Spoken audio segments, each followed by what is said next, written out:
Joining me now on Dirt Tracker Conversations, Brandon Sheppard, late model driver, past World of Outlaws champion, and Brandon, I guess we'll might as well just jump right in here to most recent events. Your big win at the Gateway Dirt Nationals inside the Dome. Watching that track, on Flow Racing, and for somebody who's never been there like myself, is there anywhere in the country that can simulate what that place is like? Is anywhere kind of similar, or what is that place like to race for a guy like you?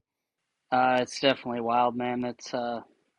There's nothing really like it out there for sure. It's super small and tight quarters. Kind of like some of the local tracks around home here, but it's even smaller yet. It's always got a tendency to get really rough. And you know, when it's not rough, it's kind of one lane and not that great of racing. Um, just overall, track gets a little bit rough, gets racy. The Cody and the guys there did a phenomenal job with the track this year.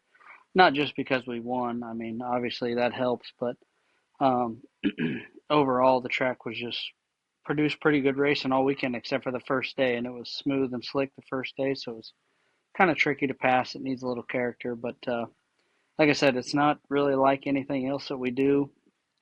But the end of the day, we don't have anything else going on in December, so it's a lot of fun to go do, and the fans are, into it really good, and that makes it fun too. Just having that interaction, be able to interact with the fans like that, and um, obviously there's a ton of them there, so that's really cool also, and really brings downtown St. Louis to life for a bunch of old dirt trackers.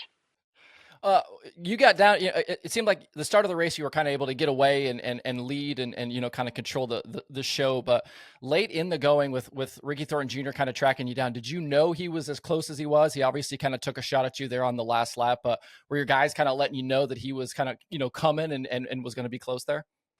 No, there's, you're so far away from the grandstands. There's no way to get signals or anything. You can see the big screen a little bit, but at the end of the day, you don't really have that much time to look up there.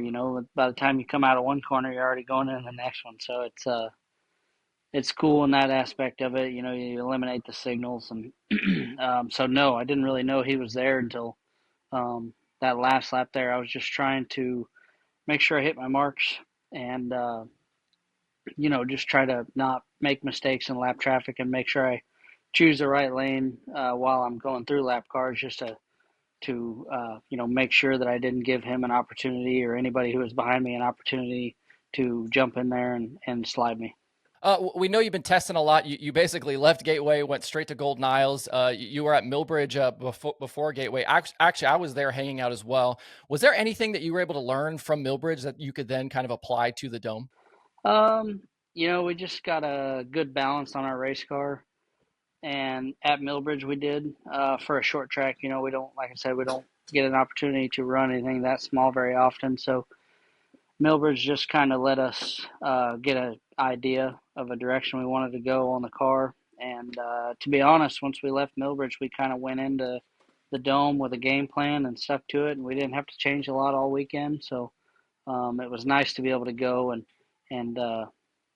kind of get a game plan. Even though the track was a lot different and everything, it still, I think it worked out in our favor for sure.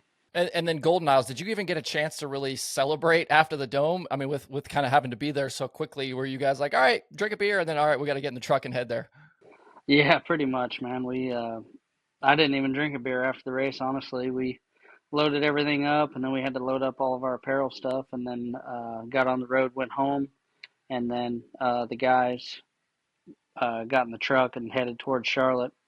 And I flew to Charlotte the next day, and we hopped in the truck again and loaded the other cars up, hopped in the truck again, and went on down to Golden Isles, and really that was our.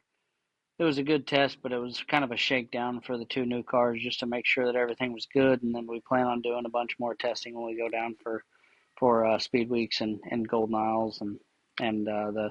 I think we're going to go out to the last weekend in New Mexico, so excited about that, and just excited about this next season to come, man. We're pumped up. We got a lot of good things going. Are you done now until you go to Vado? Like, are you going to just get to kind of hang out at home here for a couple weeks? Yeah, pretty much. We got Christmas obviously in a few days here, and then we got a little family vacation that we're doing with me and my parents, and then my wife's parents. We're all going down to on a little vacation, and then after that we come back, and I'll go straight to Charlotte when I get back, and then start doing a little bit of testing, and then obviously fly from Florida out to New Mexico and have our first races out there. Then fly back and get back to the Speed Week stuff. By the time people hear this, the news will already be out that you are going full time again with the World of Outlaws next season. Talk about the decision. Why did you guys go that direction? I think I was told that this might be the first time ever that the Longhorn house car is going outlaw racing, but why that direction and maybe not Lucas? Um, we all just kind of decided that having a little bit less races on our schedule was an advantage to us, just so that we could stay fresh more and be able to regroup whenever we needed to and test when we needed to. And obviously we're still going to run like over half of the Lucas races anyway. So I think the Outlaws is just right for us right now. Obviously I've been with Outlaws for a long time. Besides the year before last, I ran Lucas. And, I like Lucas. I like both series. They're both really good series. They got a lot of good things going for both of them. But like I said, I think the schedule and, some of the World of Outlaws marketing plans and stuff kind of fit what our goals are a little bit more at this point in time. So we're excited about that, and, it's been a while since I've been committed to a series going into Florida too. So that's a little bit different for me. In the past we kind of, except for when I drove for Mark, we kind of just won it through speed weeks, and wherever we come out the best and wherever we think we need to be, that's what we go with. So definitely kind of exciting for me to have a plan, and obviously we want to win that championship. We I've won it 4 times, and it's really awesome. But to do it in this new program with this new team, that'd be a great feat for us. You mentioned the number of races in there. It's funny you talk about that because this week on my show, I talked about how much more the late model guys seem to be racing than the sprint car guys. Ricky Thornton Jr. is going to be over 130 races this year. You were well over 100 races as well. Is that stuff you guys think about? Would you like to race less? Do you care? Are you just trying to race as much as you can? Like, how do you approach that? We kind of, at the beginning of the year, we kind of set a goal that's probably higher than what we're actually going to race at the end of the day because of rainouts and maybe we need a weekend to regroup or whatever the case may be. So, really, it's just kind of, we know for a fact that we're going to run all the outlaw races. And besides that, as long as we're running good, we're going to race all that we can. So, it's not, I like to run as many races as I can, obviously. But at the end of the day, you kind of wear your team down and you wear your people down, being on the road so much. So, it's nice to be able to have a weekend off here and there, although there's not very many.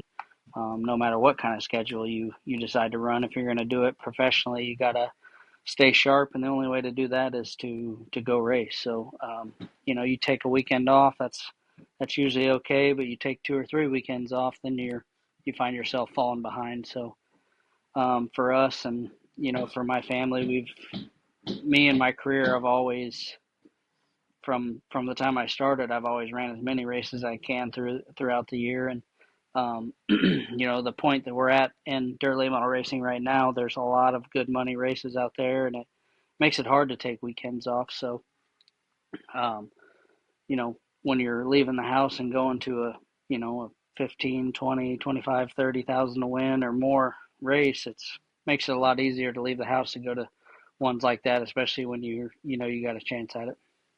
I feel like the story of you leaving the Rocket House car to then go start your own thing was probably one of the bigger dirt late model stories we've had in the last couple of years. Walk me through the decision to do that, right? Like, you're in what is one of the best seats in the sport, and you're going to go kind of jump back into the unknown and run your own deal and try to do some of the things you've done. But why did you think it was the time to do that, and how did that decision go? Man, it was a really tough decision, honestly. Mark and Steve and all the guys at Rocket were really good to me for a lot of years, and we had a lot of success together. So it was definitely one of the toughest decisions that I ever had to make, just because of the unknowns. You didn't know. I knew at the time that I made the announcement to come home, I knew that I was coming home to race a family-owned operation with Rocket cars and Integra shocks and Ford Motors. And, you know, not long after we made that announcement, just things started falling into place to go a different direction with pretty much everything. So that made it really hard on me, just because, having to learn all the new stuff with the new cars and shocks and motors and just managing the crew and everything that comes along with running your own team. And very fortunate for me and my dad and my grandpa to have Scott Riggs and Jason and Tara and Jack and the whole Riggs family come on board with us. That really helped us out a bunch, and the whole operation. And but at the end of the day, to come home and have my family be more involved, and whether it be my dad and my grandpa or my wife and kids, and a lot of family and friends that come around and help me at the shop that love being involved also. That played a big role into it. Um, you know, being home, being able to spend more time with the kids and stuff was a big part of it too. Um, Obviously I'm still on the road. I had people ask me, 100 times over last off season if I was, oh, well, now I'm assuming you're not going to run a tour, and I'm assuming you're going to scale back. And no, that was never the plan. I'm not retiring. I've still got a lot of things I want to accomplish, and a lot of goals that I want to meet. So it was just about getting back home and having my family being more involved. And then, obviously people say, oh, well, you know, that's what you wanted to do, but that's nowhere near where you're at. Well, people don't realize that I'm home right now. I get to fly back and forth now, to Charlotte whenever they need me, or whenever we're going to test, and we've got all the right people in place to where I can, um, not necessarily scale back, but I can, you know, do what I need to do and spend time with the kids and stuff, and still be, 100% whenever it's time to go race. So, a lot of factors.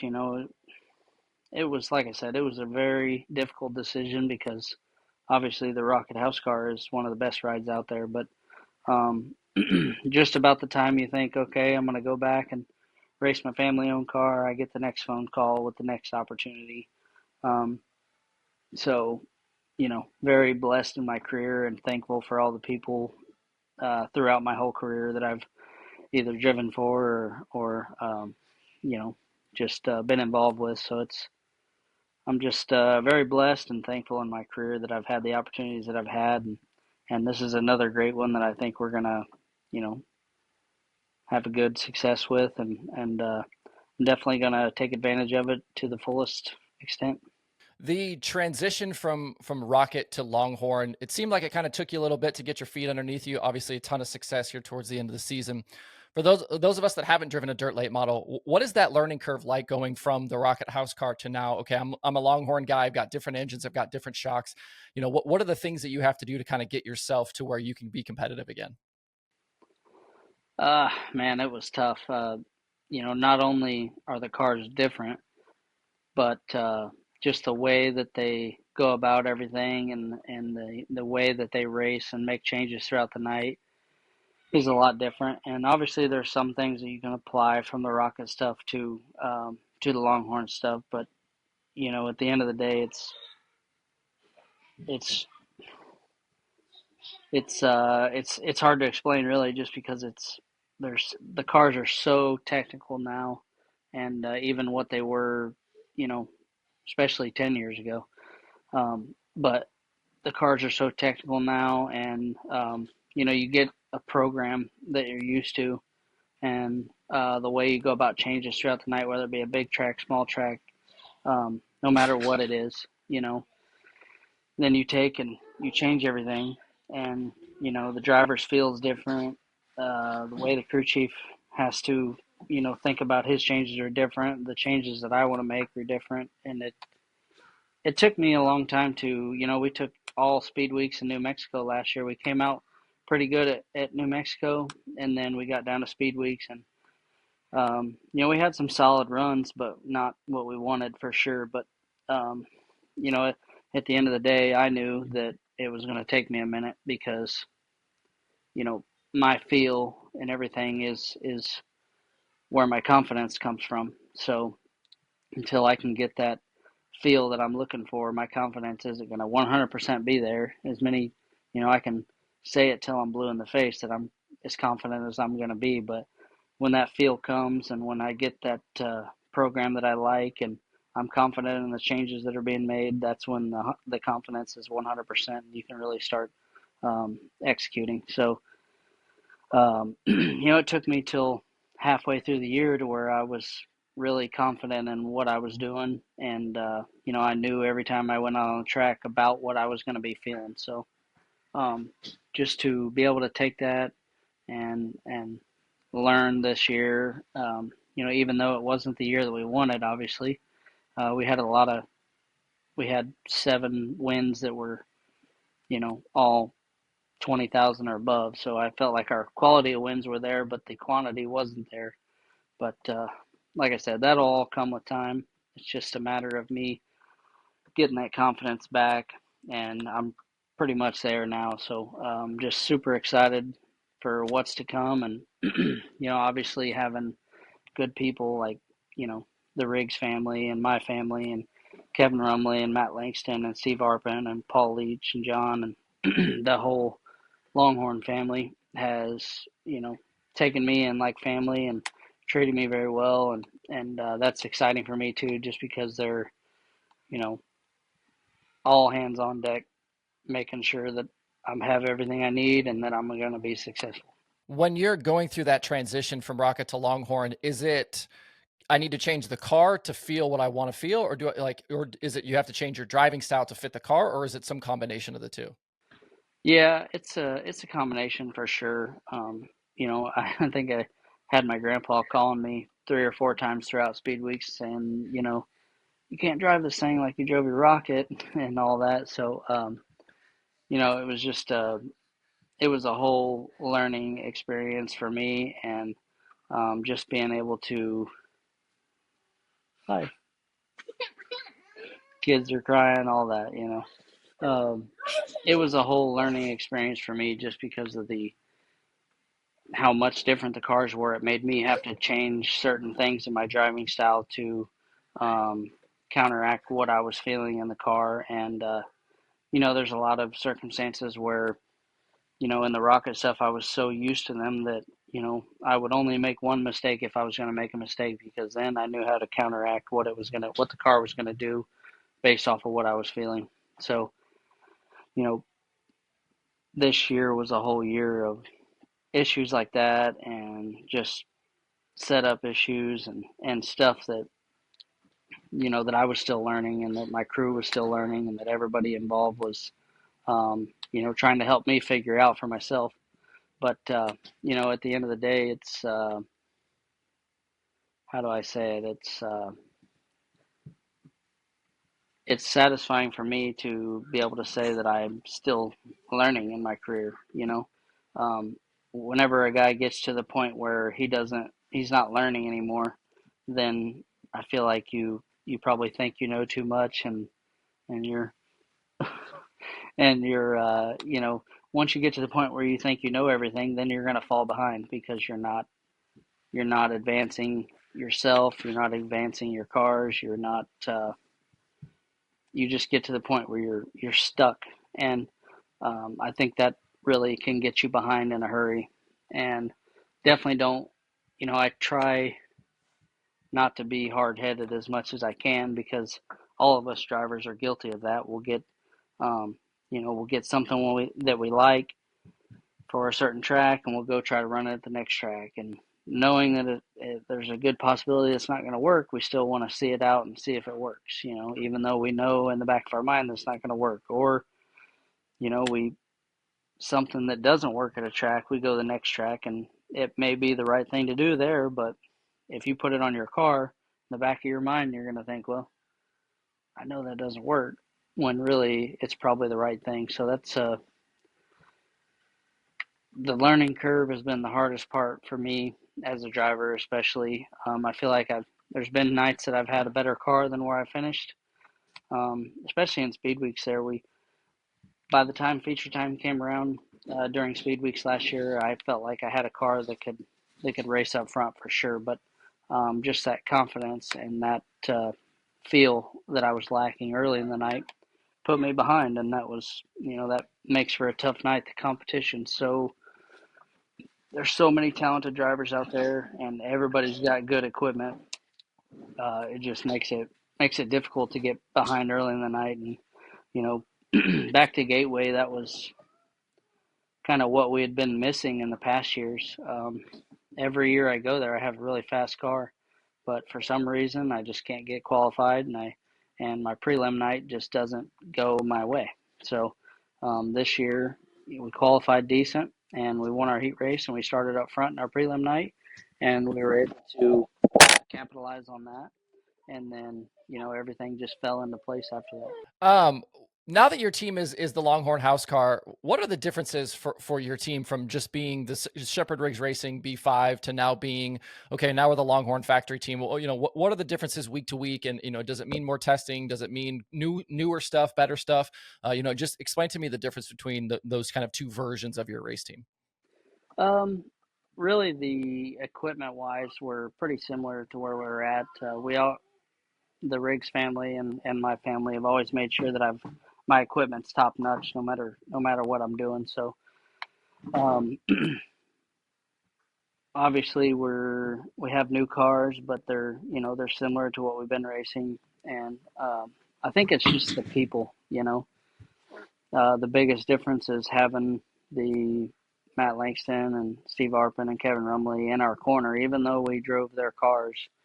Just having Kevin there with us and Matt there with us, and now Randall, and I have a really good crew to start the year off. Randall and my cousin Corey, and a few of the guys from Longhorn, Jeff, and um, my buddy Marco is going to come with me for speed weeks, and we just have everything's coming together in the right ways, and we got all the people in the right places. So that's starting off the year last year, that was one of the struggles that we had at the beginning of the year. Was we were unsure on crew. We were really unsure on what direction we were going to go on motors, whether it be Ford or Chevy. So we kind of had a mixed bag of that, and just a lot of little things. We started off the year last year on Integras and switched to Bilsteins um, about halfway through speed weeks there. And once we switched to Bilsteins there halfway through speed weeks, we really started to be able to use some of the information that we were getting from Longhorn a lot better, and be able to use that to our advantage to, you know, with the changes throughout the night on the cars, and whether they had some different shock stuff that we could use, and all that. So I think to answer your question there, the people is the biggest difference at this point. And then obviously we're going to have really good equipment and fresh equipment, and Scott Riggs has got us a good line of motors, and obviously with having Bill Steen on board with us this year, it's we got all the right things and the right tools to get the job done. Now we just got to go put them to use. It seems like normally when a guy gets a new crew chief, there's a period of time where, it takes you a little bit to, talk the same language and understand each other. But that doesn't seem to be the case with you and Randall. You guys won right away at Eldora with the Dirt Track World Championship, and, with Kevin Rumley there. And then you go to the Dome and win. What has that, kind of, these first few months together, what's that been like with Randall and kind of gelling with him? Uh, it's been really good, man. A lot of people don't know this, but me and Randall have really been working together for a long time. Started back in 2000, I guess it was 2014. Yeah. Um, I went to drive for Mark at the beginning of Mark Richards at the beginning of 2014, and they hired Randall at the same time.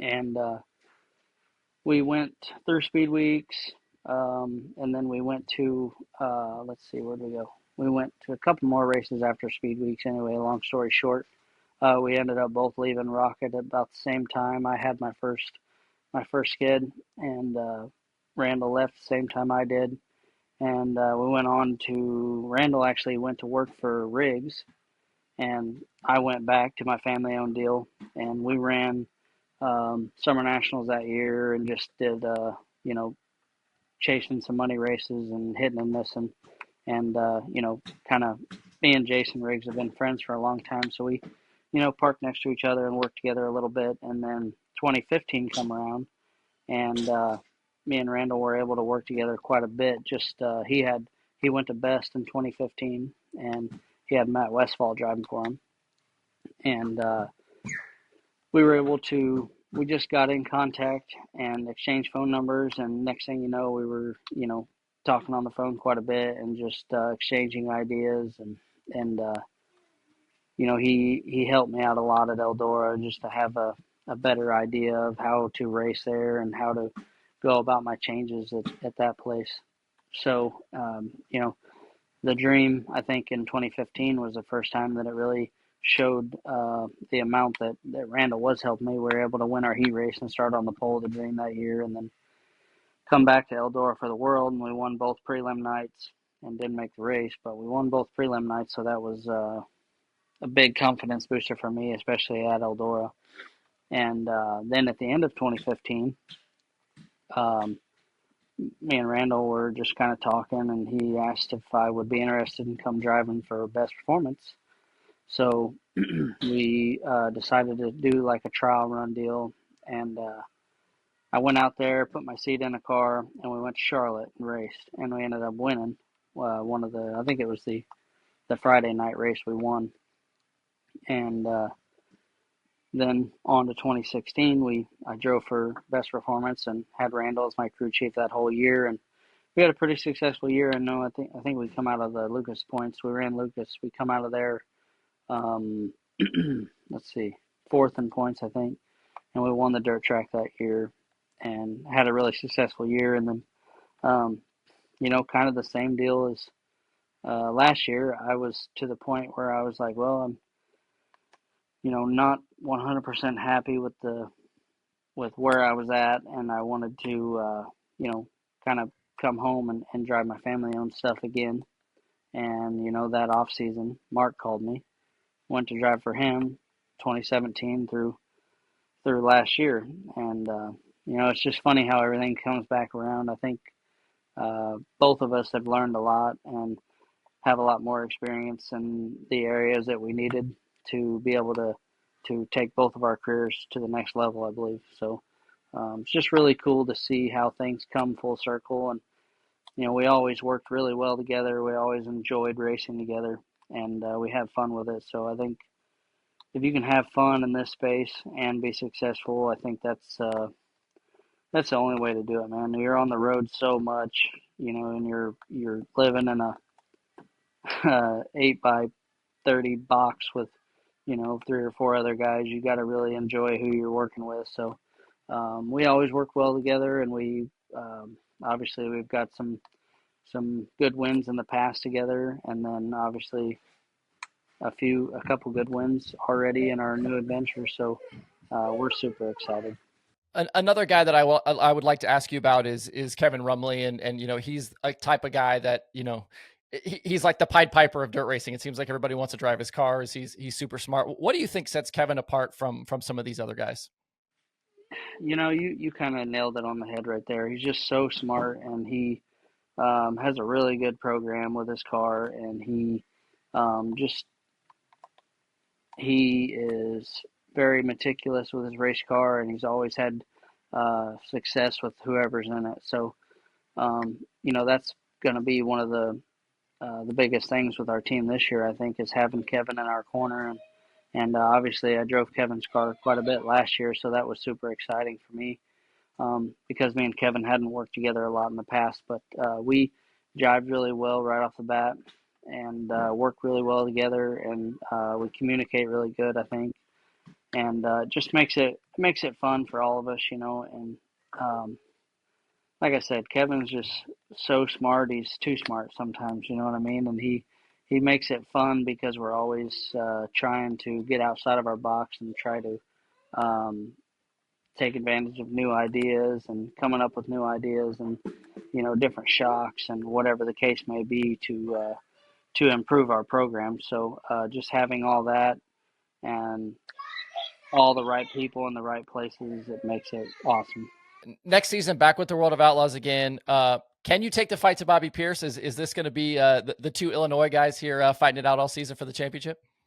Man, I hope so. Bobby's been really tough for a lot of years and been really successful. So hats off to him. He's done a really good job, and um, I'm just excited to hopefully be back in the hunt for the championship.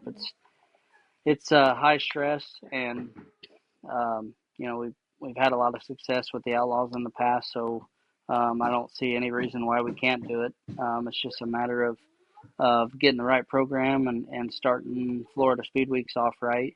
And you come out of Volusia good in the points, and it makes your life a lot easier throughout the year. You don't have to come out of a hole, and that's Bobby did that this year. He started off Speed Weeks bad and came out of a big deficit and got back where he needed to be. And next thing you know, he's got a over 100-point lead. So definitely no reason why we can't do it, and I'm super excited to give it a whirl anyway. Well, Brandon Sheppard, I will let you go here. I certainly appreciate the time tonight, and good luck as you guys get your 2024 season started. Yeah, for sure. Thank you. Appreciate it. Thanks for having me on.